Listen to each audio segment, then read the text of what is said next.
សូមជូនកំណាព្យបទកាកតេស្មូតបែបភូមិធម៌ភូមិសុខដកស្រង់ចេញពីច្បាប់គោរពមេត្តាបិតានិពន្ធដោយកវីអ៊ូចុងភូមិធម៌ភូមិសុខភូមិបនទៅមុខកូនរកមិនត្រូវ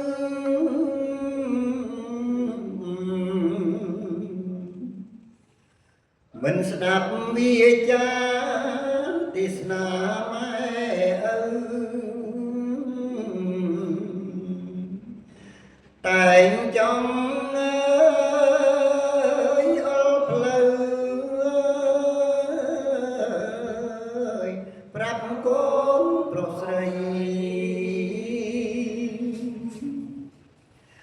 តែកូនមិនដឹងច្រើនណាស់តែដឹងនឹងម៉ែឪស្ដី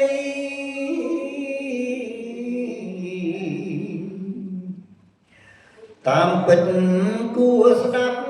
សូរស័ព្ទសំដីលោកហើយគប្បីគោរពបូជា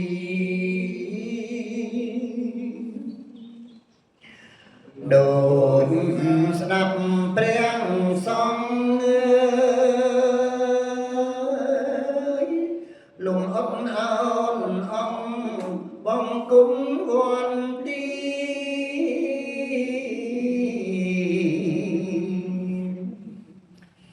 ព្រះពុទ្ធដាក់ក្បួន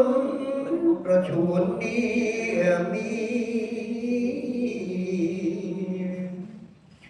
ជួងជាបំពីចាគ្រូខាងដើមសម្រាប់ទូនមា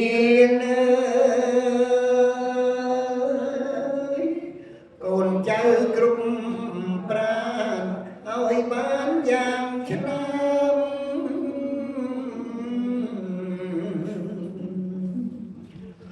កុំឲ្យដើរលេងជាល្បែងគេខ្ពើម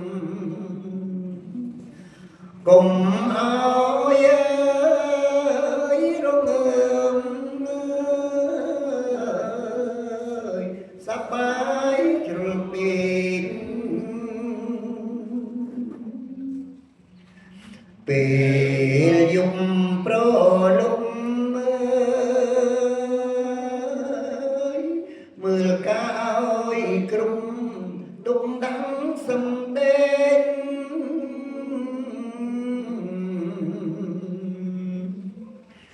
ហើយញាំពីយប់